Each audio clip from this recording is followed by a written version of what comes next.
Y'all, what is up? Your girl G here, and we are right back at it to talk about this episode, this new season of Real Housewives of Atlanta. Okay, you guys, I just got done with Love and Marriage Huntsville, so if you haven't checked that out yet, it should be posted by now. Y'all make sure to go check that out and give me your thoughts on what's going on with Maurice and Kimmy, most of all, and Martell and Melody, and with them being in the midst of this custody battle, okay? But Love and Marriage Huntsville, Real Housewives of Atlanta, you guys, the new season has started. I apologize for missing the first episode. Had a lot going on, so I didn't really get a chance to review it, but we're just gonna hop into it with episode 2, episode 2, and get into just the big blow up that they literally started this season off with. It is very apparent that Martell is gonna be Sheree's storyline, and kind of partly a bit of Kenya's storyline is what it's looking like too. But yeah, let's not waste our time. Let's go ahead and get into it. I watched it like 1.5 times, so if I miss anything, I apologize. But we're going to get into the main stuff that we need to get into, okay? So we pick up where we left off of Candy and Courtney. Courtney came to the party ready to knock a few buck, okay? Courtney said, I'm new to the crew, and I'm going to find somebody, and it's going to be Candy this season. Usually when new girls come on, it's like, who are they going to pick basically to beef with at this point? And usually it's like Kenya. It's usually the Kenyas of the world, you know, that somebody chooses to beef with. But this time, it was Candy. And Candy, you know, I'ma drag this. Candy came out almost. Like, the old girl was like, well, that's not the problem. Like, she was, as Candy said, she was a bobblehead. But her head was bobbling. And Candy ain't like that. So Sonya, she had to cool it down. Got everybody splitting them up and all that type of stuff like that. But in the midst of that happening, we had Kenya pull Shereé to the side with Monyetta. Y'all, Monyetta, she bad. Like, Monyetta, that outfit that she had on when she went to go see Candy, I love that outfit with the thigh-high boots. It was just super cute. But basically, you know, they'd be messy going over there to talk to Shereé about her man, not man. He's my man, but not my man. Martell Holt. And basically was like, girl, okay? Just trying to let you know that these Atlanta streets are talking. And your man that's not your man, that's your man, that's not your man, that's everybody man, that's your man, really is out here being everybody man. And we letting you know that when he comes to Atlanta, he just not seeing you, he's seeing the other hosts too, okay? And Shereé was like, well, man, whatever, like, you need to have proof. And then on top of that, you know, Kenya wants to, of course, be messy and let her know that Martell tried to hit that line, okay? Martell saw the end of her saying some nice things about him with Carlos King. Y'all see Carlos, he's still trying to talk about Bravo. Carlos, you need to let it go, boo-boo. Y'all broke up. It's okay. You can let go of the shrine. You can let go of the hopes and dreams of Bravo. I don't know if you're trying to work your way back over to Bravo. I don't know what it is. But something is going on with Carlos King lately in the way that he's producing shows. Just the way, I don't know. Something is off about Carlos lately. But nonetheless, Kenya tells Shereé, yo, nigga try to hit me up, and I gave him the, you know, the not gonna do it. And Sheree's like, oh really, Martell, come over here. So she called over Martell, and she was letting me know that you messaged her, you know, you had something to say. So I was like, oh shit, here we go. Let's get the ball rolling. So we have Sonya, y'all. Sonya, this episode revealed to me that Sonya bitch, okay, bitch. And you starting to look like the new bone carrier, look like Shereé done passed on the baton, and Sonya is doing what she know how to do best, running with it, okay? The way she was going back and forth in this party, okay, let me talk to Candy. All right, let me go over and talk to Courtney, okay? I'm going to go over here and talk to Shereé, and then let me pull you over here and talk to Candy. Like, she was on it, y'all. She was on it. She said, I'm not going to lose my job with all these people in my goddamn house. Yeah, as Shereé and Kenya and Monyetta are talking, we got that Sonya running back over there to Candy, like, what happened? What happened? She fill her in on what happened. And after Martell basically talked to Kenya, like, what do you mean? Because they were bringing up basically like the other girls that he was talking to within Atlanta. And so Monyetta was like, you know, the streets is talking. He's like, man, you know, when I'm in Atlanta, I'm always with Shereé. You know, I spend the most time with her. Them other girls, they get the short end. Or he was like, anybody else get the short end of the stick. That's what he said. And so it's like, but wait a minute, you literally just said ain't nobody else, nigga. You literally just said, oh no, it was just me and her. But then at the same time, it's like, oh, when I'm in Atlanta, I see her. Anybody else get the short end of the stick? What do you mean anybody else? Like, there shouldn't be anybody else. This is why everybody's looking at Shereé like, girl, what are you doing? Is this just a, you know, fly by night? I just need you to, you know, when I pick up that, when I hit you with that, as Megan said, when I hit you with the horse, you know, when I come over and ride it, okay? Like, is this like the late night booty call? Like, are we booty call mates? Like, are we friends with benefits? Or are y'all really like dating to talk? Like, are y'all talking to date to be in a relationship? And Shereé keeps going back and forth in kind of the context in which she talks about Martell. Half the time it's, oh, we're just talking, getting to know each other. And the other half it's like, oh, well, you know, we're dating. We're talking about things like kids and all types of shit. And it's like, this ain't making any sense. But okay, boo-boo. We know you got a horrible pattern with men. So we know this is your MO. But yeah, so Martell's like, oh, ain't nothing, you know, going on, but it ain't nothing going on, you know, it's always Shereé, that's all it is. Okay, so Kenya, the other ladies, they make it over there by Candy. Y'all know the group got to get together, figure what the hell happened. And Candy, like, was, Courtney by that time had walked up, and Candy was like, I don't want to rehash it, because Kenya finds out that this girl Courtney is Shereé's friend. Y'all see what Don Long was like, who was bobbing at Candy? And like Courtney, he was like, who brought Courtney? He was like, oh, it's Shereé's friend. He's like, nah, of course it's Shereé's friend, which is why she's being hyped with Candy. But yeah, so all the ladies sit down, and this is when, you know, Kenya keeps reiterating that she, you know, got a message from Martell. And so Martell come over to my man, what you talking about? Like, she's like, well, you messaged me. No, I didn't. No, I didn't. And if I did, you know, that's how a dude always lie. When they would lie up front, and then when they hit you with the, but if I did, anytime somebody says, but if I did, if I had, they did that shit. So he's like, man, let me go look at my phone. So he go pull up his phone, and he basically was like, you know, thanks for the kind words on the live with Carlos King. They bleeped out the word. And so, or we got the name, because, you know, Bravo and Carlos, they about as good as Bravo and Nene at this point, okay? But yeah, so he's like showing the message. He's like, see 2020, see 2020. Now, Kenya, you said that was 6 months ago. This is where I be looking at Kenya like, where she kind of be having like the producer hat on. You know, it's like, was it years ago or was it 6 months ago? Granted, either the timeline don't necessarily matter, but it do matter when you're bringing it up to somebody, like trying to prove a point, you know? But obviously it's like, if you were really Shereé's friend, you would have told her this shit already. Like, so we know this is definitely a part of, you know, the makings of reality TV. But Martell and Kenya started getting into it. He was like, man, even if I had, why would you say something? Nigga, because that's my friend. Bros before hoes, in this situation, them being the bros, like, nigga, what? Of course I'm gonna bring it up. Now you mad that she brought it up, and now he's talking about, well, if everybody reached out to you, because at this, basically the message that he did send, he deleted it because, and they saw it because they don't follow each other, you would have to accept to be able to read the message. Like, so he deleted that okay? He deleted it. We know Martell cannot be trusted. That nigga is so fake. That nigga is a snake in the grass with a tight suit on. But now they start getting into it. He cussing her out. Kenya like, that's how you gonna talk to me? That's how you gonna talk to me, a queen?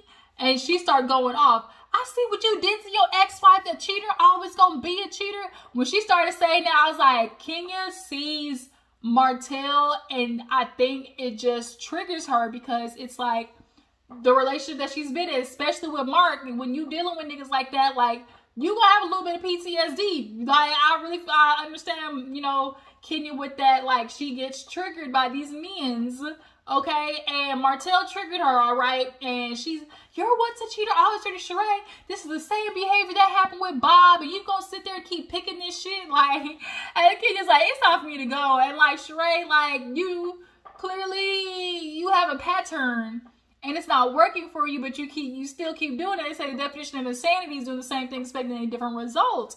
Why you keep picking all the niggas with the issues? Like, what? So Martell, he in the car to my, oh, I don't like that. I said what I said Because if you gonna disrespect me, you know, like talking about, oh, I'm gonna disrespect you, you a queen. Well, bitch, I'm a king. You know, I deserve respect too. He loves saying that because Martell, when he was on his show on Love and Marriage Huntsville, y'all remember that episode? For those of you who watched Love and Marriage Huntsville, y'all remember that episode when he was like, oh, we need to take our power back. You know, we really the kings of the household. You know, like when he said all that mess. So every time he said, I'm a king too. Nigga, what are you king? Where's your kingdom, Martell? That's my question. A king with no kingdom? Shout out to Erica De Niro. You're a king with no kingdom? Because where is it at? It's real imaginary at this point. Don't tell me your kingdom done became Shereé Chateau. Like you gonna bump off of her? Because that's all you know how to do is skim off of women in your life and try to claim their, you know, wins as your own. But yeah, so moving on. What's happened next? Drew, she comes home from Chicago. She's unfortunately dealing with, you know, some health things with her dad. He has Alzheimer's. I think they said, like, that's got to be a hard thing to deal with. Alzheimer's is one of those diseases that you unfortunately have to, like, watch the fading of a human, being a competent human to, like, it's very hard to, I would imagine it's very hard to deal with. But she came back and, you know, Ralph has the kids doing, you know, nice, cute little baskets of flowers and whatnot. And it's like, yeah, right now, y'all looking okay, but we already know how this ends with y'all. Ralph ain't shit, okay? I don't like Ralph. Ever since I saw that man, I don't trust him. We still don't know where your ass went while you went to Florida. We still don't even know what beach you went to. Like, Ralph, I don't trust him. But basically at this moment, Drew, when the producers asked, well, how are things with you and Ralph? Oh, this is probably the best that we've been in, you know, in 8 years. You know, she's like, we're just in a really good place right now. And it's like, usually when couples start giving, oh, this is the best we've ever been, it's not the best we've ever. That I, as a watcher of reality TV, and just these housewife shows in general, there's always that same blanket statement that always comes out before the shit pops off. And I've noticed that the women, when they use that little blanket term, oh, this is the best we've ever been, best believe the ship is going down and fast, okay? But they basically talk, you know, Drew started talking about doing music again, and her and Ralph are working on music, and, you know, let's just go ahead and get through that. I don't care about talking in order. Basically, Ralph and her are back in the studio. Drew wants to get into music. They released the song Already Know. I'm not mad at the song. I low-key be just kind of popping out with the you already know, like randomly throughout the house. So Drew, you kind of got some little bit, a little something, a little yang, yang, yang. Okay, and so she obviously wants to push it. She's been an actor, but music at the end of the day is her love. She's at the studio with Ralph, and, you know, they're talking about, oh, you know, the studio is basically like their love language, and when they're in the studio, that's when they're the best. Because old dude who was there, he was like, so what is it like with both y'all working together? And they both kind of looked at each other, but Ralph was like, you know, this is our happy place. You know, this is where we're good. But that's kind of the problem. Like what Drew said in the confessional when she was like, you know, me and Ralph, we do music together, and, you know, that's where we're always our best, because, you know, we just don't have time to, you know, do the fighting and talk about the issues and stuff like that. So it's giving real. We're just ignoring the problem. We're just going to go in the studio and ignore the problem that we have, go right back out and just sweep the shit under the rug. But as they say, you keep sweeping the shit under the rug, one day you're going to trip over it. And that's kind of what happened this season is looking like. But overall, I did like the song from Drew. Y'all drop in the comments. Did y'all like Drew's song? Yes or no? I liked it, y'all. I did. I'm not going to lie. Of all the songs that we've heard, this one is one of the better ones. Like, y'all can't not say that. But Ralph and his old, you know, lopsided egghead ass, he in the studio with her, and then they're doing it together. That's another thing too. Like, why y'all doing this together? I get, like, I don't know, like, yes, y'all be in the studio together, but him producing you and all that type of stuff like that.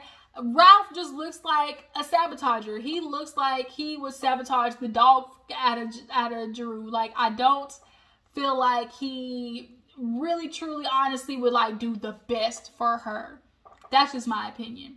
But moving on. Candy, she goes to Blaze with Ty. Y'all know Candy and Ty had that goddamn C rating from the health department. Health came in and shut all that shit down. They said, delete all this shit. Delete all this, okay? The food was contaminated. Y'all had the chicken with the shrimp with the lobster. The temperature, and y'all ain't had no lights, no nothing. Y'all just, Candy, y'all got too much money for this shit, okay? Todd, you got to start actually doing the work on the front end so y'all can stop having to worry about all these technical issues on the back end, because you put that same shit over there at OLG where we watched when they talking about, oh, the restaurant go out like every month or something like that, and Todd's like, yeah, I don't want to spend the money on a generator if I don't have to. What? Your restaurant literally shuts down because of the electricity, or just the power of the restaurant shuts down like every month. You think that's smart to just keep allowing that to do that, allowing that to happen? I don't think so. It's just cheap. All that money is just ass is cheap. But him and Candy walk in, they talking about, you know, obviously improving Blaze and everything like that. And the unfortunate part of after COVID, you know, the area was kind of good at first, but you know, things are starting to dwindle down a little bit. Honestly, Candy, I ain't gonna lie. I just think people aren't into the restaurant. I don't think it has to do with the location, because shall you do it, they will come, and you being Candy, you know, bitch, you worldwide. You know, the way OLG popped off out, first of all, Blaze Steakhouse, I think that's another thing, like steakhouse and lobster. I get they were trying to go for like the more upscale restaurant, because y'all real hood ghetto fabulous over there at OLG. That's just the truth. Real hood adjacent fabulous. I'll put it that way. Y'all hood adjacent over there. But Blaze, I just really feel like people aren't really just digging that. Obviously they're not, because they're not coming, but the operations manager from OG comes, and he basically is like, we got some new food coming in. Melvin, her cousin, comes in, and he got the arm sling on, and I immediately remembered, oh, that's the nigga that got shot. And I knew that's what, like, he came in, and I remembered, okay, that's the incident that happened. So they try to sit down and just eat the food, like, this lobster good, the wings good. Producer was like, so we're not gonna talk about the elephant in the room? Like, and they're like, what? And they're like, the sling on his arm? Like, y'all don't want to talk about it? And they're like, well, we not going to, because, you know, it's a loss, it's, you know, it's a lawsuit pending, da-da-da-da. And it's like, okay. Basically, they tried to real blanket it, put a band-aid on it, you know, we never want that to happen. You know, the area, it's just getting so crazy. The other ladies, like, we would never want that to happen to Candy. I mean, obviously, we'd never want somebody to get shot. Obviously. But Candy and Todd, y'all just gotta do better with picking y'all motherfucking locations. Like, y'all do. I'm not saying that's the reason, your cousin got shot, but, you know, there is a certain area around town, you know, okay, let me not cross this fence right here, because if I get across this fence, ain't no telling what's going to happen to me. That side of the fence is a little sketch, okay? But the food did look good, though, I will say that. But Melvin and them talking, he recovering and everything. Him and the dude got into an argument, and old dude shot Melvin. Like, that's crazy. But luckily, he's still here. Who was talking to Candy? Who was talking to Candy? Candy was talking to Sonya. So Sonya and Candy go out and basically talk about the party and talk about, you know, they've been doing like family vacations and stuff like that. So, you know, they've been, you know, building a relationship. This is where, you know, Sonya, girl, you keep picking the wrong side. You keep picking the wrong team, bitch. So, you know, they started talking about, oh my God, like how the party went. She was like, everything was good until Courtney tried to show her ass with me. And she was like, well, girl, that ain't the only thing Courtney was trying to do, because I met her. This is my first time meeting her with Shereé, but she had a lot of shit to say. She talking about, oh, you know, Candy, you know, she did something, you know, she posted something. Next time she done brought the, you know, she done brought the ghetto out and everything. And Candy's like, huh? And she's like, well, bitch, what did you say? I don't think Sanya was expecting that, because she's like, bitch, what did you say? And Sanya was like, well, I said, you know, I don't think Candy would do that, or, you know, if this is an issue with you, Candy, like, you should really say something. But when they did the flashback and Sanya was laughing when the girl said that, Candy knew. Candy was like, I know that girl ain't say shit. She probably was over there to squeak with the key. And sure enough, that's what she did. Sonya, your slip is starting to show. You really start to, you know, be loyal to everyone, which is loyal to no one. Like, that's true tea. And she doesn't really do a good job of conveying the message or like keeping a stance on anything. Like, Sanya, girl, you might want to be careful with that, because you're going to get yourself in a world of trouble trying to befriend everybody. And then you start, you know, not really checking people when they say shit about people who you're really building a relationship with. Because I think Kenny's like, that's the type of friend I need, that if somebody says some shit about me, they going to stick up for me. And Candy, being that she had gone on family, you know, trips and stuff with you, was expecting that. So, yeah. So then we get to talk about Sanya and how her husband feels about everybody being in the house. He ready for them to go, okay? Y'all gotta go home, but you gotta get the hell up out of here. Well, you do gotta find a home. So I think Sanya is using her family as a crutch, if I'm being real. I think she knows her family's a good distraction from her and Ross's issues. Girl, y'all clearly ain't having sex enough. You know, he's gone in Austin. Then when obviously everybody being in the house, you know, that's gonna kill the sex life. But I agree with Ross saying, like, it's time for everybody to go. The mama's like, I miss Florida. The sister, she been over it. But Sonya's like, I just feel like everybody's not seeing the vision, seeing the plan. I just feel like we haven't tapped into something great. Like, Sonya, that's your idea, but you're forgetting everybody else too. Like, everybody else has an idea for what they see for themselves. And it might not be what you see, which is, oh, we're all going to do this together, because, like, at the end of the day, like, maybe family doesn't always, maybe your sister don't want to really work for you like that. Like, have you ever thought about that? And you're in the house with her, and, like, it's clear that there's a lot of tension between y'all. I think them moving out would be good. And, also, Sonya and Ross, they're on this baby thing. Sonya feels like she wants to have another baby with him, but he's too busy. You know, he's not here all the time. Sonya, I don't believe you and Ross in this baby shit at all. I don't think y'all get ready to have a baby. Cool, you'll throw that in there for the storyline, because ain't no way. Because you know you got so much shit happening in the house, and then on top of that, you said Ross was not there for you when you had the other kid. So if he wasn't there for you the first time, I don't think you want to take the chance of him being there, not being there the second time. Point blank period. But no, I agree with Ross. She said, well, we agreed on like 2 years and we're only on year 1. So I don't know why everybody's panicking. Because, bitch, they trying to figure out their life. And you keep trying to keep us stuck in this one house, you know, so we can all work together. I don't know if she's trying to think Kardashian based. I don't know what she's trying to do. But Sonya, let it go. Like, the idea, your sister's over it. Your husband's over it. Your sister, her nigga need to find a job, and so he can support his family and start working for you, almost like as a pity thing. It really honestly is. Like, your sister she need to watch her nigga find a job so he can take care of her. Not you and your husband, period. So yeah, nah, Sanya and Candy, like, Sanya gonna be careful because Candy looking at you cross-eyed right now. Sanya does go and sit down with Shereé, you know, check in with her, and Shereé just like, I don't like it. They're trying to come from Martell, you know, trying to make him look bad, and I just don't like that, you know. Sam was like, yeah, girl, you know, they were talking about everything, and she was like, he was being, you know, ambushed. And she's like, I don't like the fact that, you know, Kenya keeps using these words like aggressive and abusive and all these things. And like, I just feel like Kenya is very sensitive to this shit.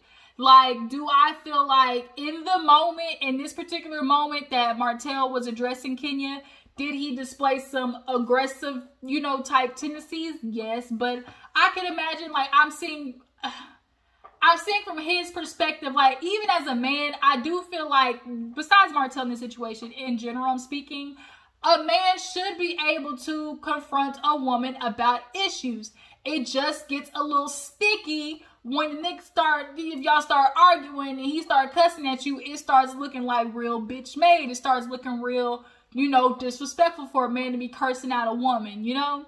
So I agree that men should be able to confront women, whoever it is, with their issues. It's just, how is it going to be gone about doing it? That's like not disrespectful, I guess. And I don't know. How do you guys feel about that? Do you guys feel like a man should be able to address a woman about issues or defend themselves? Now, Martell, you know, we all know that nigga's abusive and aggressive. We all know that he has those tendencies and behaviors. We know that. And so Kenya, that's why she's like, I don't fuck with him. Like, I don't do it. Like, I can't. And so Sonya's like, I don't give, you know, she called Ross aggressive. Now she called, I don't know what it is about her and calling black men these names. And Sheree's like, she's always, I don't know why she always coming for the black men. It's because she don't have one. Bitch, having one ain't nothing. Like, you got one and look at him, he's trash. Like, also, Shereé killed me. She's like, you don't know if you're gonna get biscuits or bullet holes. Talking about Candy's restaurant. But yeah, like, Sonya, she done bounced from Candy to Shereé. Like, Sonya is working overtime this season, you can tell. At the end of the episode, Kenya goes to see Shereé. Shereé's in this She by Shereé warehouse. Bitch, why you at a warehouse is the question. Why you got a warehouse? Ain't nobody buying all that. You had 273 orders. Nice amount of orders, but bitch, like, the shit was wrinkled. She's like, oh my God, this is wrinkled. We can't have that. She's like, yeah, I was thinking of steaming. She's like, is that an extra charge? Yes. Oh my God, I'm not trying to spend no more money. But you always looking for a way to be cheap. And that's your problem. You keep trying to cut corners, and that's why your ass is She by Shein. It's She by She Dusty. She by She don't exist. Like, She by She with stupid ass niggas. Like, Shereé, I really want Shereé I really just want her to get it together. Like, that's all I want. We need an episode of her and Iyanla talking. Like, it be a lot of these reality TV people. I'm like, where is Iyanla? Iyanla ho, I know. No, I'm sorry, Missy. I'm sorry, Miss Van Zandt. I didn't mean to say it like that. I'm just meaning, I don't like how you try to do Ebony. That's all I'm trying to say. I don't like how you try to pull Ebony, but that's another video. But yeah, no, Kenya basically confronted her like, oh, so you and him, y'all got things in common? She's like, yes. And it's like, okay, whatever, bitch. So her and Shereé basically go back and forth of, well, am I not allowed to defend myself? And she's like, well, you are, but he's not allowed to defend himself and not talk to me that way. She's like, Shereé, like, you've been doing this a long time. This man has displayed aggressive behavior. You cannot allow him to be abusive. And she's like, there you go, using those words, you know, that's dangerous. You can't do that. And like, in that moment, would I call what Martell did abusive at the party? No. But is he an abusive man? Yes. He actually has displayed mental and emotionally abusive behavior to women. Do I think he's physically abusive? I don't know. Melody's never said that, but with his anger issues, I wouldn't be surprised if he did, you know, be abusive to a woman he's been in a relationship with. But as of right now, you know, Martell he got aggression. He, like, I know we don't like to use these, like, horrible tag words, you know, when it comes to black folks, but sometimes you got to call it and it, right? If you're aggressive, you're aggressive. If you're rude, you're rude. If you're disrespectful, you're disrespectful. Like, some things are what they are. And so I just think Kenya's coming from the perspective of Shereé, bitch. We both been in bad relationships, and why are you doing this shit again? Like, I think that's really where Kenya's coming from, and Shereé don't want to hear it. Kenya had a friend, Akila. Akila looks like a good addition. She's basically talking to her about her new boo, how he, you know, sexy fine and got her moist in all the right areas, okay? And she's like, Shereé too old to be digmatized. I was like, and is at a certain age, even though the dick be dicking, it should not have you out here looking stupid like that. Point blank, period. But yeah, basically Shereé asked, like, what are we gonna do to fix this? And she's like, girl, I don't know. And then that's where the episode ended, you guys. So Real Housewives of Atlanta, so far, so good. Y'all tell me how you feel about the season. You guys feel like Shereé and Kenya, they in cahoots with this storyline. What do you guys feel about Candy, you know, slowing down to let Todd do more, you know, more stuff? Because Candy was talking to Sonya about how Todd, you know, wants to do more, and she feels like, he feels like she doesn't support him the way that he supports her. Now, Candy, this is something you've had a conversation about. You need to slow your ass down. Like, enough is enough. I get that you have ambitions. I do.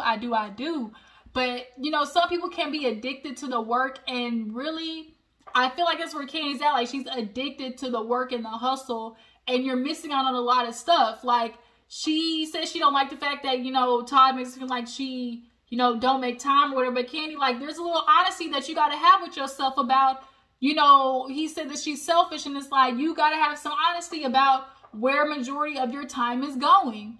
And if you got to pencil your husband in the way you got to pencil him in, like, that just shows something, like, he's right about something.